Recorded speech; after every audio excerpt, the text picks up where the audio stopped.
بسم اللہ الرحمن الرحیم۔ اس سال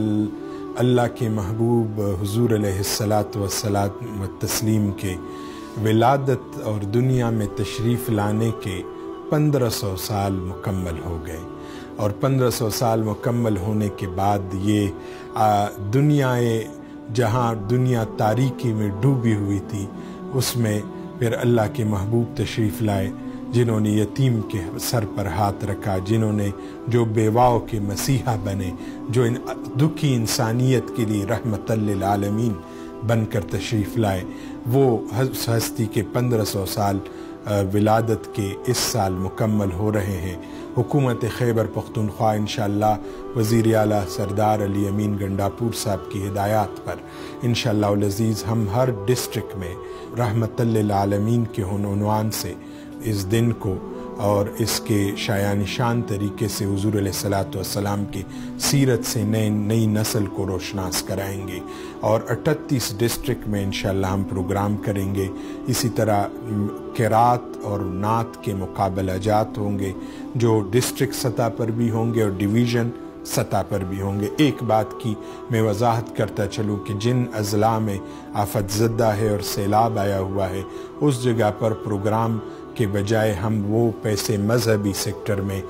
وہاں کے سیلاب متاثرین کو دیں گے، لیکن جو افیکٹڈ نہیں ہے جو اضلاع، وہاں پر انشاءاللہ پروگرام بھی کریں گے۔ اور سب سے بڑا مرکزی پروگرام پشاور میں ہوگا، 12 ربیع الاول کے دن ہوگا انشاءاللہ، اور وزیر اعلیٰ خیبر پختونخوا اس میں مہمان خصوصی کے طور پر تشریف لائیں گے۔ اسی طرح میں نے اسی ضمن میں schools, elementary and secondary education کے منسٹر کو بھی خط لکھا ہے کہ آپ اسکولوں میں بھی یہ حضور علیہ الصلاۃ والسلام کی سیرت سے نئی نسل کو روشناس کرائے، اور ہائر ایجوکیشن منسٹر کو بھی میں نے یہ لکھا ہے، جناب مینا خان صاحب کو، فیصل ترکی صاحب دونوں کو، کہ آپ اس حوالے سے اقدامات کریں، یونیورسٹیز میں بھی ایک خصوصی پروگرام رحمت للعالمین کے عنوان سے کرے۔ یہی ویژن ہمارے لیڈر، ہمارے رہبر عمران خان صاحب کا بھی ہے، اور ہم اسی ویژن کے تحت انشاءاللہ العزیز 1500 سال حضور علیہ الصلاۃ والسلام کی